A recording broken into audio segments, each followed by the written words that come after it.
আমাকে ছেড়ে দাও, আমাকে ছেড়ে দাও, বড্ড বেশি লাগছে, ব্যথা লাগছে, আমাকে ছেড়ে দাও, আমাকে ছেড়ে দাও, ক্ষমা করে দাও, ক্ষমা করে দাও।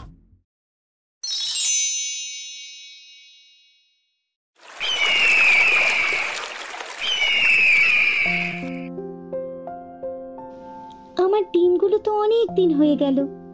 এবার ডিম ফুটে আমার ছোট ছোট ছানারা বেরিয়ে আসবে। তাদেরকে আমি শাসন করব, ভালোবাসবো। আজকে আমার খুব খুশি লাগছে। এবার কিছু কিছু করে খাবার সঞ্চয় করি। যখন ছানাগুলো বেরিয়ে আসবে তখন কিছু খাওয়াতে তো পারবো। যাই, বাইরের দিকে যাই।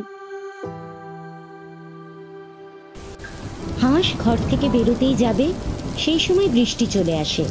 তাই জন্য হাঁস আবার ঘরে ফিরে আসে। যা বাবা, এই বিনা মেঘে বৃষ্টি কিভাবে হচ্ছে? এই তো দেখলাম আকাশ ঝলমল করছিল, এর মধ্যে বৃষ্টি নেমে গেল। আমি পরে খাবার সঞ্চয় করতে যাব। এখন যাই, ডিমগুলোর উপর বসি। যদি বেশি তা দিলে তাড়াতাড়ি বাচ্চাগুলো বেরিয়ে আসে। আমি তো ভেবেই খুব খুশি। এই বলে হাঁস তার ডিমগুলোকে আঁকড়ে ধরে বসে থাকে এবং অত্যধিক আনন্দে নিজের মনের কথাবার্তা বলতে থাকে। তোদের আমি অনেক ভালোবাসবো। তোরা তাড়াতাড়ি ডিম থেকে বেরিয়ে আয়। তোদের একজনের নাম রাখবো গুড্ডু, আরেকজনের নাম রাখবো পিঙ্কি। খুব সুন্দর নাম, তাই না? তোদের মা নাম রেখেছে, ভালো তো হবেই। তখন থেকে ঘুরেই যাচ্ছি, একটা শিকার পর্যন্ত পেলাম না। বর্ষায় সব ঘরের মধ্যে ঘুমিয়ে পড়েছে নাকি, আর আমি একাই খালি এভাবে ঘুরছি নাকি? মনে হচ্ছে আজকে আর কিছু জুটবে না। যাই, বাড়ির দিকে যাই। এই রে, আমি তো শেয়ালের সামনে চলে এসেছি। এবার আমি কি করে বাঁচবো? দেখে তো মনে হচ্ছে খুবই ক্ষুধার্ত। আজকে আর আমার নিস্তার নেই গো। অনেক খোঁজাখুঁজির পর একটা পেয়েছি, আর ছাড়া যাবে না। এই মুরগি, পালাতে গেলে কিন্তু এমনি মরবি। চুপচাপ আমার কাছে চলে আয়। শেয়াল, তুমি আমাকে মেরো না। আমি তোমাকে খাবার জায়গার সন্ধান দেব। তুমি সেখানে গেলে তোমার পেট ভরে যাবে। আমি তোকে বিশ্বাস করব কি করে, তুই যদি পালিয়ে যাস? পালিয়ে আর যাবো কোথায়? তুমি তো এত বুদ্ধিমান, তুমি তো ঠিক আমায় খুঁজে বের করবে গো। তখন আমি কি করব? আমি পালিয়ে যাব না গো। তাহলে বল, কোথায় খাবার পাবো? নদীর পাড়ে হাঁসের বাসা, ওইখানে হাঁস ডিম পেড়েছে। মোটামুটি 2টো ডিম আছে, বুঝলে? তোমার পেট ভরে যাবে। তুমি ওখানে যাও, আর দয়া করে আমাকে মেরো না। আমি তো তোমায় খাবারের সন্ধান দিলাম, বলো? বাহ, হাঁসের ডিম! তাহলে তো বেশ ভালোই হলো। ঠিক আছে, আমি যাচ্ছি। পরে যখন খাবারের অভাব হবে তখন তোকে মেরে খাবো। এখন পালা এখান থেকে, আর একদম দাঁড়িয়ে থাকবি না। অনেক কষ্টে নিজের প্রাণ বাঁচিয়েছি বাবা, আর এখানে দাঁড়িয়ে থাকা যাবে না। যাই, বাসায় চলে যাই। বাসায় ছানাগুলো একা বসে আছে, ওদের আবার কোনো বিপদ না হলে হয়। কি হলো গো মা, তুমি এরকম ছুটে বাড়িতে ঢুকলে কেন? কোনো বিপদ হয়েছে নাকি? আমি তো ভয় পেয়ে গেছিলাম, হঠাৎ এইভাবে তুমি ঢুকে পড়লে। তোরা একটু চুপ করবি কি?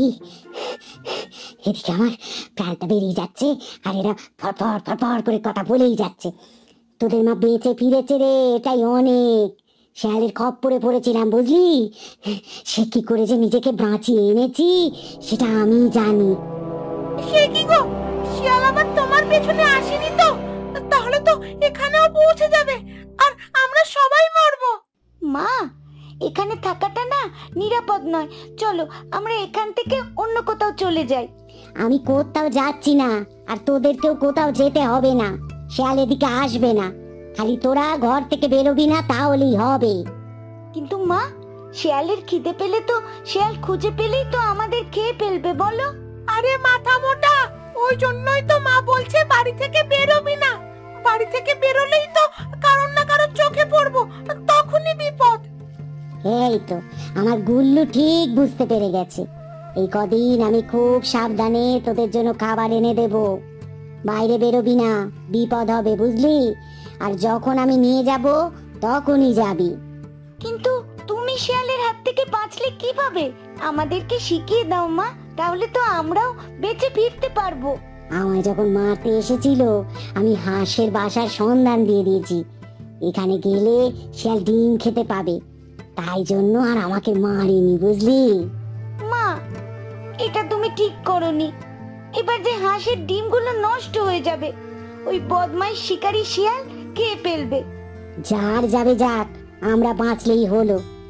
নিজে বাঁচলে বাপের নাম।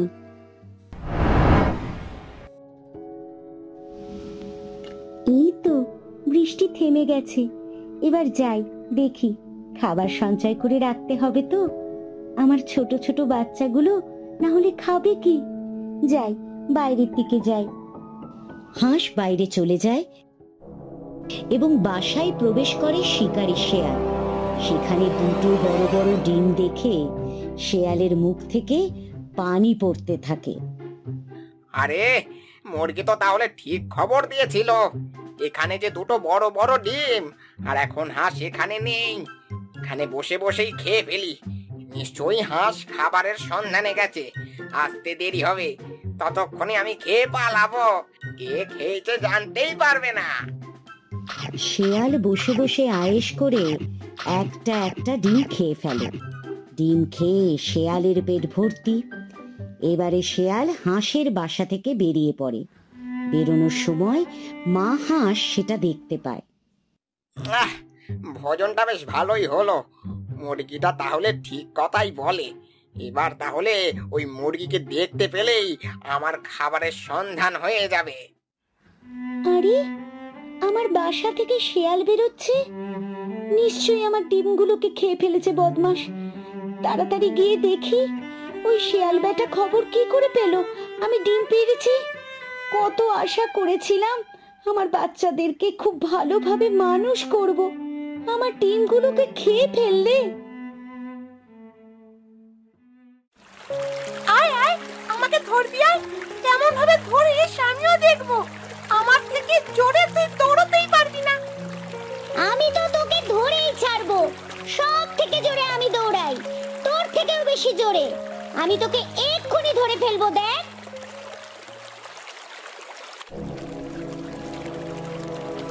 কি হচ্ছে এসব? তোরা বাসা থেকে বেরিয়ে এসেছিস কেন? তোদেরকে আমি বলেছিলাম তো, আমি না বললে বাসা থেকে একদম বেরোবি না। কথাটা কানে যায়নি নাকি? মা, তুমি তো বাইরে গিয়েছিলে বলো, তাই জন্য সামনেটা করে দাঁড়িয়ে খেলছিলাম। তুমি তো খাবার আনতে গিয়েছিলে, আমরা একা একা বসে বসে কি করব? হ্যাঁ মা, ও তো ঠিকই বলছে। আমরা অতক্ষণ বাসায় বসে থেকে কি করব? আমাদের তো বিরক্ত লেগে যাচ্ছিল, তাই জন্য বাসার সামনেটাই বেরিয়ে একটু খেলছিলাম। এতে রাগ করার কি আছে? আর তুমি আমাদের এত বকো কেন? তোদেরকে আমি শুধু শুধু বারণ করি নাকি? ওই শেয়াল খাবার সন্ধানে এদিকে এলে কি হতো বলতো? তোদের কাউকে যদি ধরে নিয়ে চলে যেত, আমি কি নিয়ে থাকতাম? তোদেরকে আমি কত ভালোবাসি তোরা জানিস না? মা, আমরাও তো এবার বড় হচ্ছি। এবার তো আমাদেরকেও সবকিছু শিখতে হবে। নিজেকে খাবার শিকার করতে হবে, খাবারের সন্ধানে যেতে হবে। বলেছি না, সেসব কদিন পরে হবে।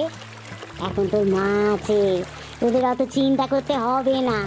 আমি যতদিন আছি তোদের কোনো অভাব হতে দেব না, আর তোদের কোনো বিপদও হবে না। আচ্ছা মা, আমাদের না ভুল হয়ে গেছে, আমরা আর তোমার কথার অবাধ্য হব না। এই গুল্লু, চল বাসার ভিতরে চল। আরে তোরা মন খারাপ করছিস কেন? আমি তোদের ভালোর জন্যই বলছি রে। আমি তো মা, নিশ্চয়ই তোদের ভালোই চাইবো। আয় বাসার ভিতরে আয়।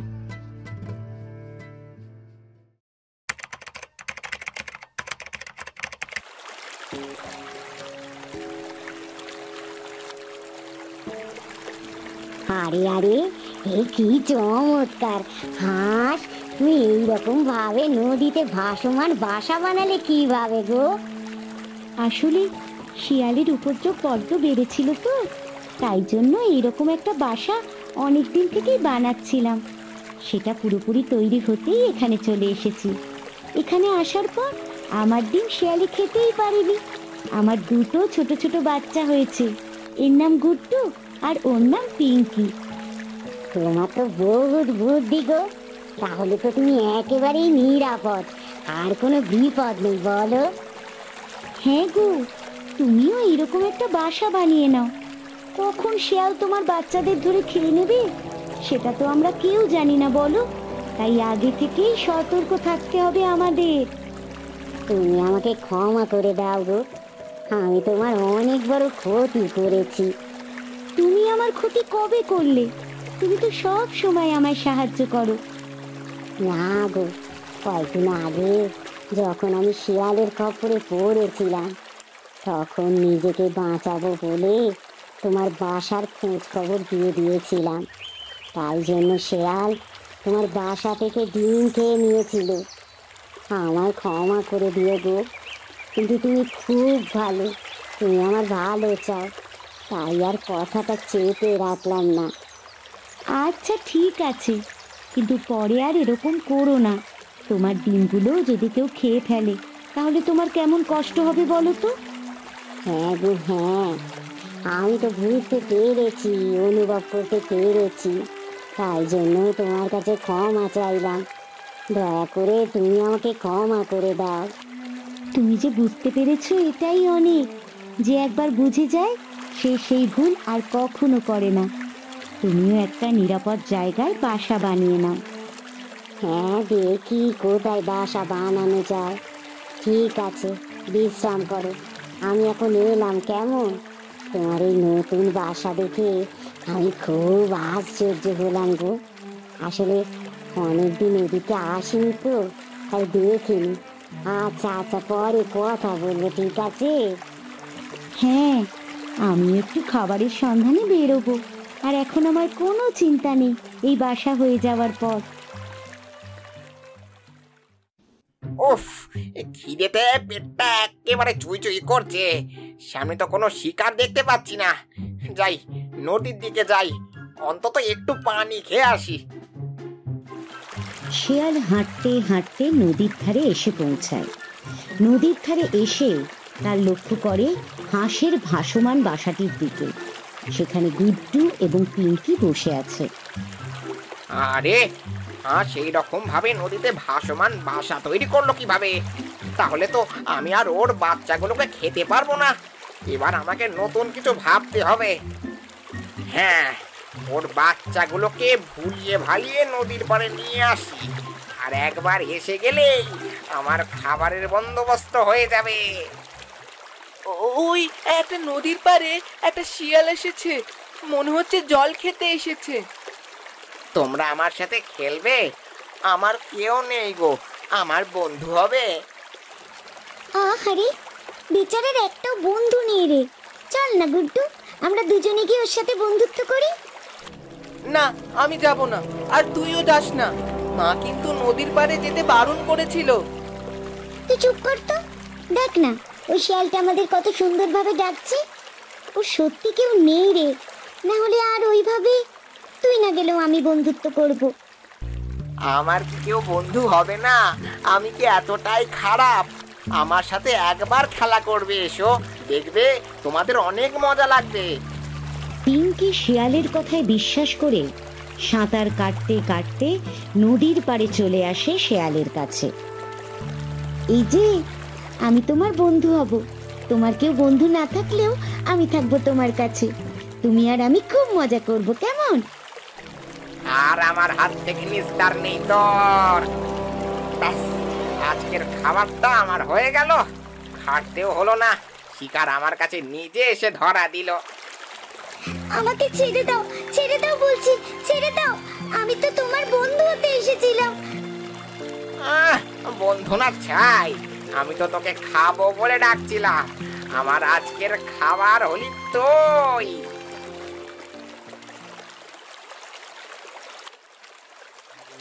আরে গুড্ডু, তুই কাঁদছিস কেন? আর পিঙ্কি কোথায় গেল রে? তোর সাথেই তো বসেছিল। মা, আমাদের অনেক বড় সর্বনাশ হয়ে গেছে গো। তুমি যাওয়ার পর নদীর পাড়ে একটা শিয়াল এসেছিল। সে মিষ্টি মিষ্টি ভাষায় আমাদের ডাকছিল। পিঙ্কি তার কথার জালে পড়ে তার কাছে চলে যায়। আমি বারণ করার সত্ত্বেও শুনল না, আর ওই শিয়াল পিঙ্কিকে নিয়ে জঙ্গলের ভেতর পালিয়ে যায়।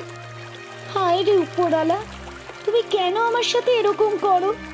আমি তো কারোর কোনো ক্ষতি করিনি। নিশ্চয়ই মুরগি আবার আমার বাসার সন্ধান ওই শিয়ালকে দিয়েছে। সত্যি এই দুনিয়ায় কাউকে বিশ্বাস করা যায় না। মা, তুমি ভেঙে পড়ো না, আমি আছি তোমার সাথে। ভেঙে পড়লে চলবে না, আমি তোমার সমস্ত কাজকর্ম করব এবার। তোর বোনটা চলে গেল রে, আর কোনোদিন তাকে আমি দেখতে পাবো না। শিয়ালের পেটে গেল। একবার সুযোগ পাই, তারপর মজা দেখাবো এসে শিয়ালকে। আমরা কি করে শিয়ালের মজা দেখাবো? ওই শিয়াল যে বড় প্রাণী, আর আমরা তো আছি ছোট। উপরওয়ালা চাইলেই সবকিছুই হয়। উপরওয়ালা যদি চায় তাহলে ঠিক হবে। একদিন ওই শিয়াল উচিত শিক্ষা পাবে।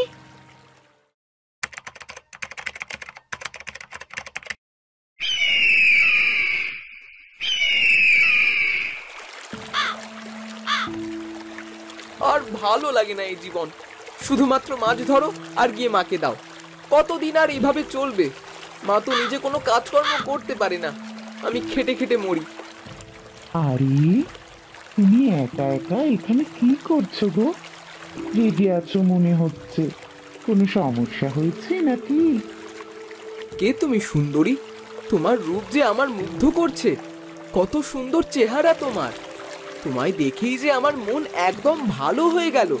তা তোমার নাম কি? আমার নাম মন্টি। তোমাকেও তো দেখতে খুব সুন্দর গো। তুমি এত রেগে আছো কেন? আমার মায়ের বয়স হয়েছে, এখন আমি মাছ ধরি, মাকে দিয়ে আসি, আরো কত কাজ আমি একাই করি। এইসব আর ভালো লাগছে না। এসব ছেড়ে দাও, এসব করার কোনো দরকার নেই। তুমি কি আমার জীবন সঙ্গী হবে? আমি যাব তোমার সাথে। এই জীবন আমার আর ভালো লাগছে না। তোমার সাথে গেলে আমার জীবন আরো রঙিন হয়ে উঠবে। তাহলে চলো আমার বাড়ি, আমার সাথে। এবার থেকে আমরা দুজন ওখানেই থাকবো।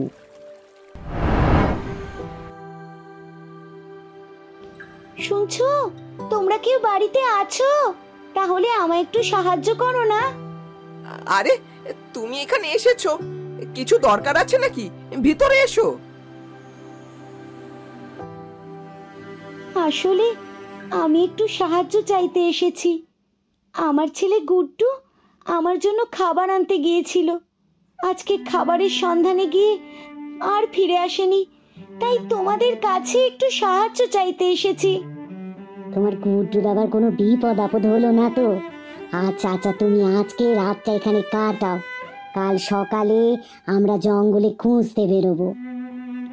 হ্যাঁ হ্যাঁ, এই সন্ধেবেলায় বেরানোটা ঠিক হবে না, তাহলে সবার জীবনে বিপদে পড়বে। কাল সকালে বেরোবো, কেমন? সারা জঙ্গল খুঁজে ফেলবো। তারপরে যদি দেখতে না পাই, তাহলে মনে করে নিতে হবে কোনো শিকারীর খাবারে পরিণত হয়েছে তোমার গুড্ডু। বোন, এখন এসব উল্টোপাল্টা কথা বাদ দে। সব সময় ভালো কথা বলবি, একদম খুব খারাপ কথা বলবি না। আচ্ছা, তুমি খাবার দাবার খেয়েছো কিছু? নিশ্চয়ই খাওনি। মা, ওনাকে খেতে দাও। হ্যাঁ, আমি খেতে দিচ্ছি, তুমি এখানে বসো তো। না না, আমার কিচ্ছু লাগবে না, আমি খেতে পারবো না। চিন্তায় চিন্তায় আমার যা হচ্ছে আমি জানি। সত্যি তোমরা খুব ভালো গো, আমার এত সাহায্য করছো। আসলে বিপদের দিনে কাউকে পাশে পাওয়া যায় না। তোমরা পাশে দাঁড়িয়ে আছো, এটাই আমার কাছে অনেক।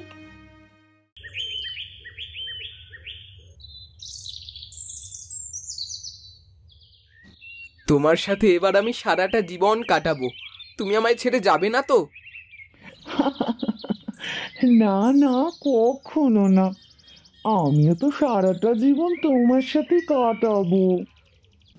গাছের নিচে বসে কথা বলছিল গুড্ডু এবং মন্টি। হঠাৎই তাদের সামনে আসে শিকারী শেয়াল। দুদিন ধরে কিছু খাইনি, আজকে একেবারে জোড়া শিকার পেয়েছি। আজকে ভোজনটা ভালোই হবে। পালা রে পালা, না হলে শিয়ালের পেটে যেতে হবে। ছোট ছোট সবাই ছোট, পালিয়ে যা সব। চাচা আপন প্রাণ বাঁচা। এটা তোর জীবন সঙ্গী, বিপদের সময় ছেড়ে চলে গেল। কিরকম জীবন সঙ্গী বেঁচেছিস রে? তোকে দেখেও আমার মায়া লাগছে, আর মায়া বাড়িয়ে লাভ নেই, তোকে খেয়ে ফেলি। সত্যি আমার নিজের প্রতি ঘৃণা চলে এসেছে।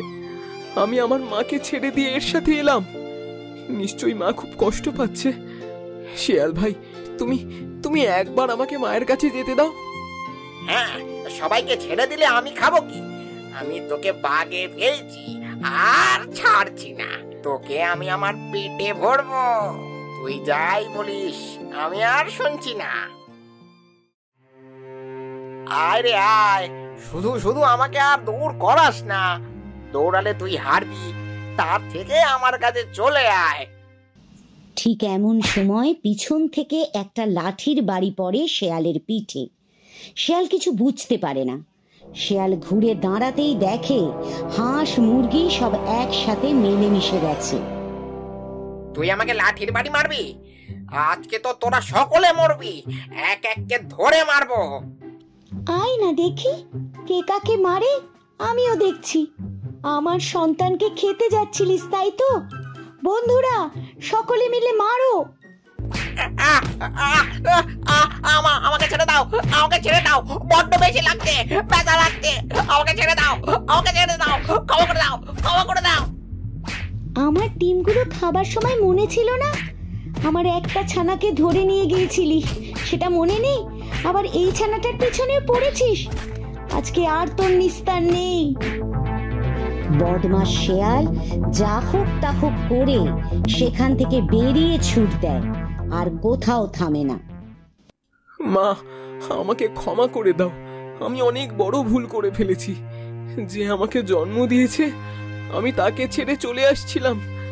আমায় আমায় ক্ষমা করে দাও মা। শোন গুড্ডু, আমরা যা করি তোদের ভালোর জন্যই করি বাবা। তোরা বড় হয়েছিস, তোদের রাগ অভিমান হতেই পারে, তবে মায়েরা কখনো খারাপ চায় না রে। এগুলো একটু মাথায় রাখিস। রাগের মাথায় উল্টো পাল্টা সিদ্ধান্ত নিলে নিজেরই ক্ষতি বাবা। এখন এসব কথা থাক, চল তুই বাড়িতে চল, সবাই মিলে একসাথে বসে খাওয়া দাওয়া করব। এসব কথা ভুলে যা, আমি কিচ্ছু মনে করিনি, বুঝলি? চল বাড়িতে চল। আরে সাবাস, খাওয়া দাওয়া, চলো চলো চলো, তাড়াতাড়ি চলো। খাবারের নাম শুনলেই আমার জিভ থেকে পানি পড়তে থাকে।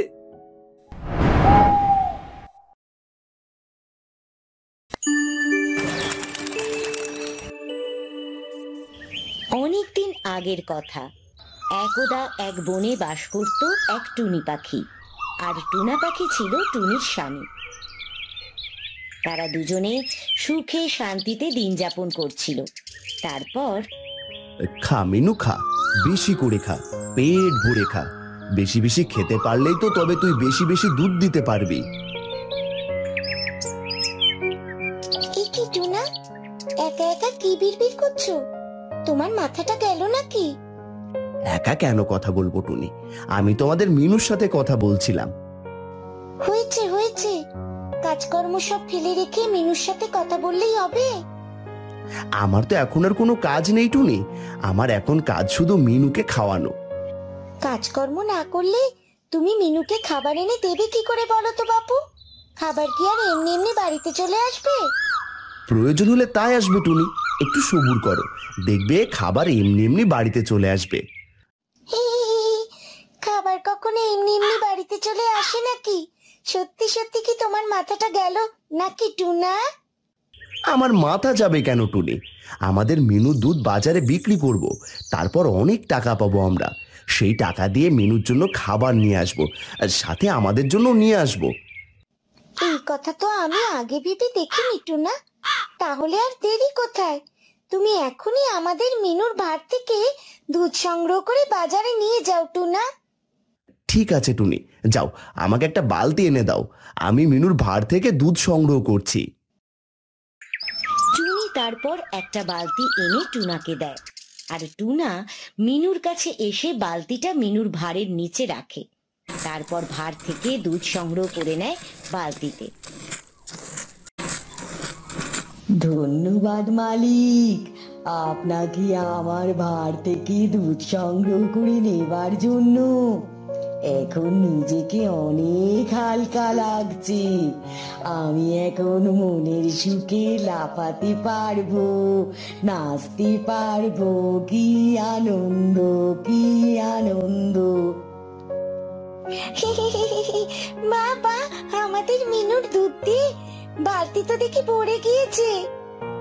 হ্যাঁ টুনি, এই দুধ বাজারে বিক্রি করতে পারলে আমি অনেক টাকা পাবো। তারপর আমাদের মিনুর জন্য অনেক ভালো পুষ্টিকর খাদ্য নিয়ে আসবো। ঠিক বলেছ টুনা, আমরা যদি মিনুকে পুষ্টিকর খাবার দেই তবেই তো মিনু আমাদেরকে প্রতিদিন অনেক দুধ দিবে। বেলা যে বয়ে যায় টুনি, আর দেরি নয়, আমি বাজার থেকে আগে দুধগুলো বিক্রি করে আসি, কেমন? হ্যাঁ গো হ্যাঁ, দুধগুলো নিয়ে সাবধানে যেও। দুধগুলো যেন আবার পথে পড়ে না যায়, সেদিকে খেয়াল রেখো, কেমন? সে নিয়ে তোমায় ভাবতে হবে না টুনি।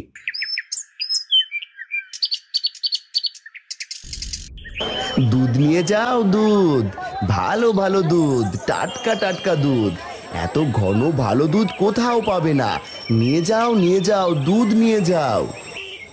এই টুনা, দেখছি তা কবে থেকে দুধ বিক্রি করা শুরু করলে? এই তো আজ থেকে শুরু করলাম গো। তা দুধ কি তোমার বাড়ির গাভীর নাকি? হ্যাঁ গো হ্যাঁ, শখ করে একটা গাভী গরু কিনেছিলাম, সেই গাভী গরুর দুধ গটিয়া ভাই। তা আমাকে দাও দেখিনি 2 কিলো।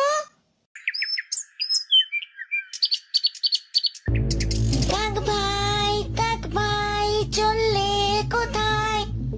বউয়ের আমার শাড়ি চাই, শাড়ি কিনতে বাজারে যাই। তোমার হাতে কি ভাই? দেখি ভাই, দেখি ভাই। বউ মানে প্যারা ভাই, এটা চাই ওটা চাই, সারাদিন খাই খাই, দুধ চাই ফল চাই, তাই তো আমি দুধ নিয়ে বাড়ি যাই, বাড়ি যাই।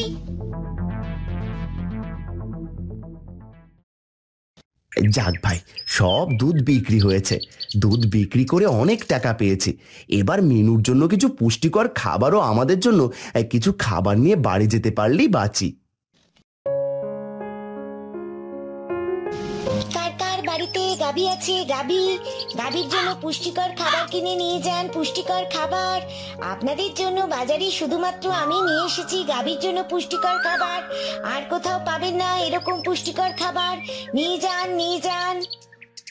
ওই তো আমাদের মিনুর জন্য খাবার পেয়েছি। যাই, মিনুর জন্য কিছু খাবার কিনে নিয়ে আসি। কি ভাই, গাভীর জন্য খাবার নিবে? নাও নাও। খাবার নেব বটে, কিন্তু সত্যি কি এটা পুষ্টিকর খাবার? না মানে আগে তো কখনো খাওয়াইনি। হ্যাঁ, এটা অনেক পুষ্টিকর খাবার।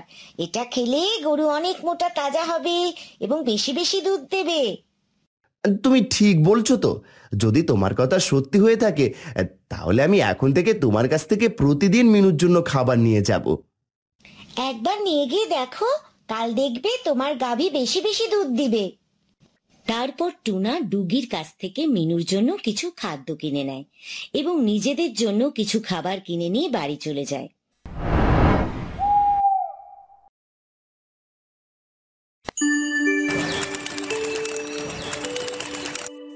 পরের দিন সকালে, টুনি দেখে যাও টুনি, আজ আমাদের মিনুর কতগুলো দুধ হয়েছে। আজ তো আমি মিনুর দুধ বিক্রি করে অনেক লাভবান হয়ে যাব। টুনার ডাক শুনে টুনি বেরিয়ে আসে এবং টুনার কাছে আসতেই টুনি দুধের বালতির দিকে তাকাতেই অবাক হয়ে যায়। এই কি টুনা, এই অবাক করা কাণ্ড কিভাবে ঘটলো? আজ কিভাবে মিনু এত বেশি দুধ দিল? এইভাবে রাজত্ব আর রাজ্যের পাখিদের দেখাশোনা করে আমার আর দিন যাচ্ছে না রানী। আমাকে কোনো একটা ব্যবসা বাণিজ্য শুরু করতে হবে। তা না হলে তোমাকে আর আমাদের রাজকন্যাকে নিয়ে আমায় পথে বসতে হবে। কিন্তু মহারাজ, আপনি রাজ্যের পাখিদের রাজা হয়ে কি ব্যবসা বাণিজ্য করবেন? এটা দেখতেই বা কেমন দেখা যায়। তা যা বলেছ রানী, কিন্তু আমারও তো বউ বাচ্চা আছে, সংসার আছে। কিন্তু মহারাজ, আপনি রাজা হয়ে যদি কোনো ব্যবসা বাণিজ্য করেন, তাহলে কি রাজ্যের পাখিরা আপনাকে আর সম্মান দেবে, নাকি আপনাকে রাজা মানবে বলুন? তাহলে লুকিয়ে ব্যবসা এমন কিছু করতে হবে যেন আমার বনের পাখিরা জানতে না পারে। কিন্তু আপনি কি এমন করবেন ভেবেছেন কিছু? আমরা যদি বাজার থেকে দুধ খাবার কথা বলে কিনে নিয়ে সেই দুধ দিয়ে ছানা বানিয়ে শহরে পাঠাই, তো মোটা অঙ্কের টাকা পাবো। হ্যাঁ, এটা করা যায়। তাহলে আপনি টিয়া প্রজাকে বাজারে পাঠান দুধ নিয়ে আসার জন্য। কি টিয়া ভাই, আজকেও দুধ নেবে নাকি? হ্যাঁ, দুধ নেব বলেই তো এসেছি। দাও, দেখিনি, দাও। তোমার কাছে যত দুধ আছে সব আমাকে দাও। কিন্তু এতগুলো দুধ তুমি নিয়ে কি করবে? এখানে তো অনেক দুধ। ঈগল রাজের হুকুম। আমাদের রাজামশাই ঈগল রাজ আমাকে বাজারে সব দুধ নিয়ে যেতে বলেছে। কিন্তু মহারাজ এত দুধ দিয়ে কি করবে? সেটা তো আমি জানি না বাপু, তোমারও জেনে কোনো কাজ নেই। তুমি দুধ দিবে আর টাকা নিবে। ঠিক আছে, দিচ্ছি। তারপর টিয়া টুনাকে টাকা দিয়ে সব দুধ কিনে নিয়ে চলে যায়। কি টুনা, তুমি তো একটু আগে বাজারে গেলে, আজ এত তাড়াতাড়ি দুধ বিক্রি হয়ে গেল কিভাবে? ঈগল রাজের প্রজা টিয়া এসে সব দুধ মহারাজের জন্য নিয়ে গিয়েছে, সেজন্য আজ দুধ বিক্রি করার জন্য বেশি সময় বসে থাকতে হয়নি। কিন্তু মহারাজ এতগুলো দুধ দিয়ে কি করবে? করবে হয়তো কিছু। দাও দেখিনি, আমাকে একটু খেতে দাও, বড্ড ক্ষুধা লেগেছে।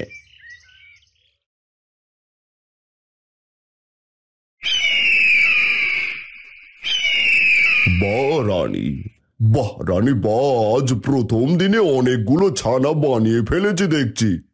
কিন্তু এগুলো শহরে নিয়ে যাবে কে? আমি নিজেই এগুলো নিয়ে শহরে যাব। কিন্তু মহারাজ, বনের পাখিরা আপনাকে এগুলো নিয়ে যেতে দেখলে কি ভাববে বলুন তো? আরে রানী, আমি কি ওদের সামনে দিয়ে নিয়ে যাব নাকি? বনের পাখিরা যখন ঘুমিয়ে থাকবে তখন আমি রাতের আধারে এগুলো শহরে নিয়ে যাব। আপনি যেটা ভালো মনে করেন। রাত হতেই ঈগল মহারাজ তার নিজের হাতে বানানো ছানাগুলো নিয়ে শহরের উদ্দেশ্যে রওনা দেয়।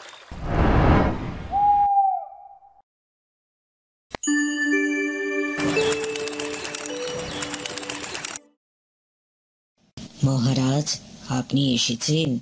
পথে কোনো সমস্যা হয়নি তো? সবকিছু ঠিকঠাক হয়েছে তো? হ্যাঁ রানী, সবকিছু ভালোই ভালোই হয়েছে। আর আমার সবগুলো ছানা বিক্রি হয়েছে, মোটা অঙ্কের টাকাও পেয়েছি বটে। সত্যি বলছেন মহারাজ? সত্যি বলছেন? এই নাও রানী, এই টাকাগুলো তোমার কাছে রাখো। আচ্ছা টিয়া ভাই, রোজ রোজ মহারাজ এত বেশি দুধ দিয়ে করে কি? তা তো আমি বলতে পারবো না টুনা ভাই। আমার কাজ হলো শুধু দুধগুলো মহারাজের কাছে পৌঁছে দিয়ে আসা। প্রতিদিনের মতো টিয়া টুনার কাছ থেকে দুধ নিয়ে টাকা দিয়ে চলে যায়।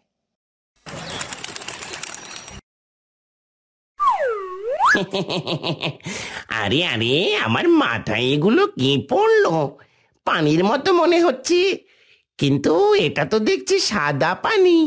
আমার জন্মেও আমি কখনো সাদা পানি দেখিনি। তখন শিয়ালের মাথা থেকে দুধের ফোঁটা টপ টপ করে গড়িয়ে শিয়ালের মুখের ভিতরে যায়। এ কি, আমার মুখের ভেতর কি গেল? মিষ্টি মিষ্টি খেতে মনে হচ্ছে। বুঝেছি, আমার মাথার উপর যে সাদা পানি পড়েছিল সেটা গড়িয়ে গড়িয়ে মুখে গেছে। সাদা পানি দেখছি অনেক সুস্বাদু। আমার তো এই সাদা পানি তৃপ্তি করে খেতে ইচ্ছে করছে, কিন্তু আমি এই সাদা পানি পাবো কোথায়? আমাকে ওই টিয়া পাখির সন্ধান করতে হবে। আমি ওই টিয়া পাখির সন্ধান পেলে তবে এই সাদা পানির সন্ধান পাবো।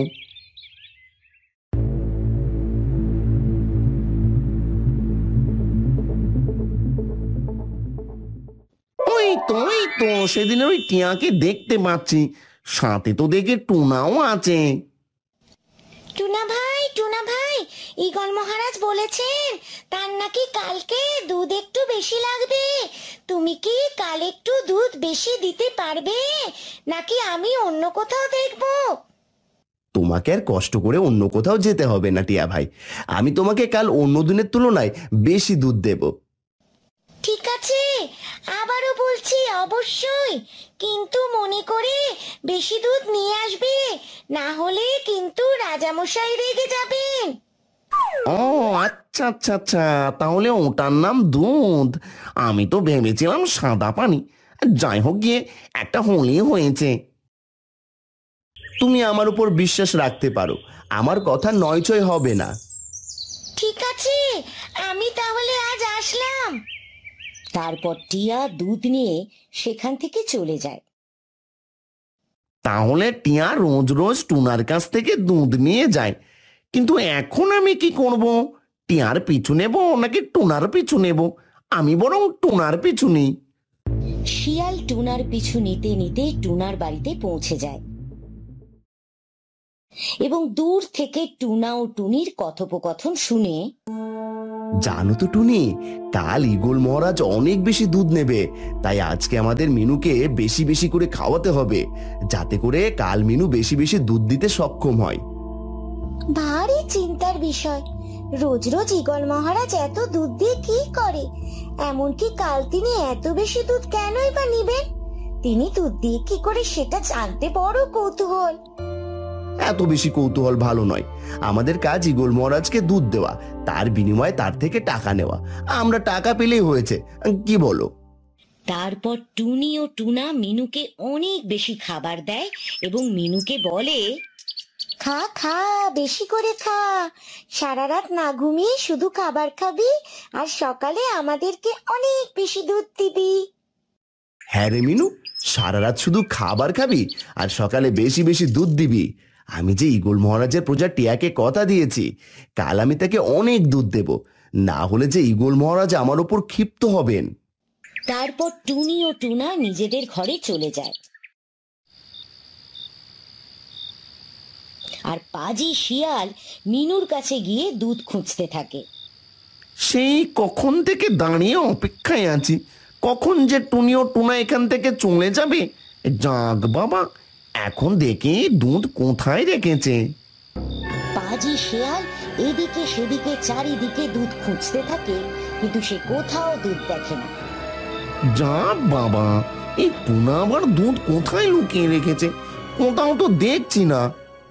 শিয়াল এদিকে ওদিকে তাকাতে তার চোখ যায় মিনুর ভাঁড়ের দিকে।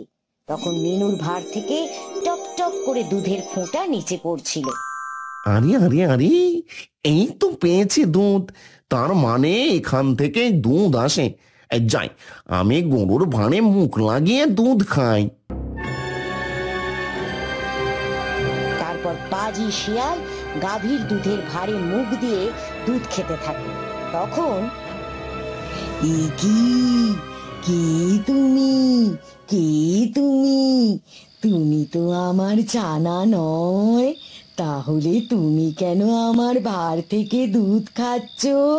তুমি যাও এখান থেকে, চলে যাও। এই হাম্বার বাচ্চা, হাম্বা, চুপ কর বলছি। তোকে এত চেঁচামেচি করতে বলেছে নাকি? তুমি অনেক খারাপ এবং একটি পাজি শিয়াল। তুমি এখান থেকে চলে যাও বলছি, না হলে কিন্তু আমি চেঁচিয়ে আমার মালিক সহ বনের সকল পশু পাখিদের জড়সড় করব।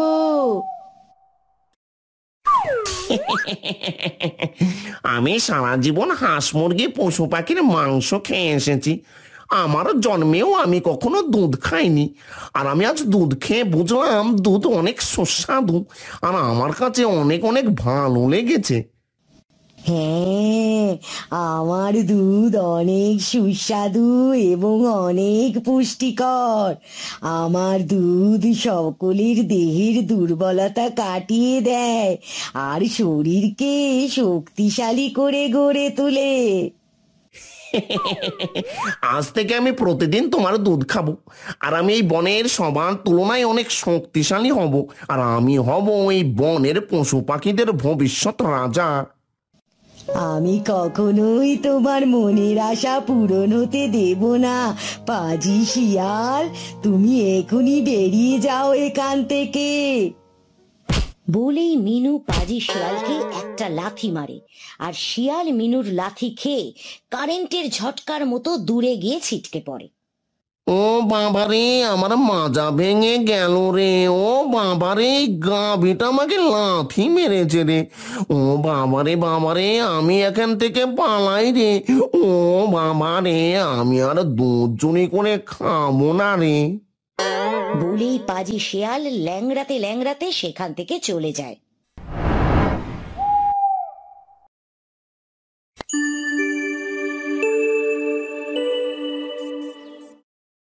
টুনা মিনুর ভার থেকে দুধ সংগ্রহ করতে গেলে বাকি দিনের তুলনায় আজ অনেক অল্প দুধ পায়। তা দেখে টুনা হতাশ হয়ে পড়ে। এ কি মিনু, তোকে না বললাম সারা রাত বেশি বেশি করে খাবার খাবি, আর আজ আমাকে অনেক বেশি বেশি দুধ দিবি? দেখো না টুনি, আজ আমাদের মিনু অনেক অল্প দুধ দিয়েছে। আমি এবার ঈগল মহারাজের প্রজা টিয়াকে কিভাবে দুধ দেব? কি হয়েছে টুনা, এত চেঁচামেচি কিসের? তোমার দুধ সংগ্রহ করা হলো? ঠিক তখন সেখানে টিয়া চলে আসে। টুনা ভাই, বাড়িতে আছো? এই কি টিয়া ভাই, তুমি আমাদের বাড়িতে? তুমি তো আমাকে তোমার বাড়িতে আসার মতোই কাজ করেছো, আমি কি তোমার বাড়িতে না আসার পারি বলো? না মানে, আমি আবার কি করলাম টিয়া ভাই? বললেই হলো, তুমি তো আমাকে কথা দিয়েছিলে, সেটার কি হবে? আর আমি বা এখন গিয়ে ঈগল মহারাজকে কি জবাব দেব? আসলে টিয়া ভাই, আজ আমার গাভী বেশি দুধ দেয়নি, সেই জন্য আমি বাজারে যেতে পারিনি। টিয়া ভাই, আমাকে আপনি ঈগল মহারাজের কাছে নিয়ে চলুন। আমি একবার মহারাজকে বুঝিয়ে বলি, যেন তিনি আমাকে একটা দিন সময় দেয়। আমার কোনো দোষ নেই মালিক। কাল রাতে পাজি শিয়াল এসে আমার ভার থেকে সব দুধ চুরি করে খেয়ে গিয়েছে, সেই জন্য আমি আজ তেমন দুধ দিতে পারিনি মালিক। কি, শিয়ালের এত বড় সাহস আমার বাড়িতে এসে আমার গাভীর থেকে দুধ চুরি করে নিয়ে যায়? আমি এখনই মহারাজকে বিচার দেব।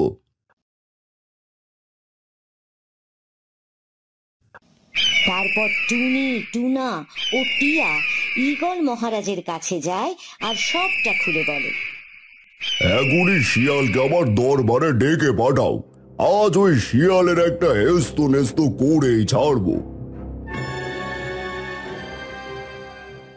ওদিকে পাজি শিয়াল টুনার বাড়ির আশেপাশে ঘুরছিল, সুযোগ বুঝে মিনুর ভার থেকে দুধ চুরি করে খাবে বলে। ঠিক তখন সেখানে টিয়া আসে আর শিয়ালকে বলে, পাজি শিয়াল কি করো এখানে দাঁড়িয়ে? ঈগল মহারাজ ডাকে তোমায়, জলদি আসো রাজ দরবারে। টিয়া ভাই কেন ডাকে রাজা মশাই? করিনি তো আমি কোনো পাখির ছানা চুরি, কেন যাব রাজার বাড়ি? রাজা মশাই অসুস্থ, তাই সবাই আমরা নতুন রাজা চাই। তুমি শক্তিশালী ও বুদ্ধিমতী, তাই তো তোমার হাতে তুলে দিবে মহারাজ তারপর তরবারি। কি, তুমি সত্যি বলছো? আমি এখনই যাচ্ছি।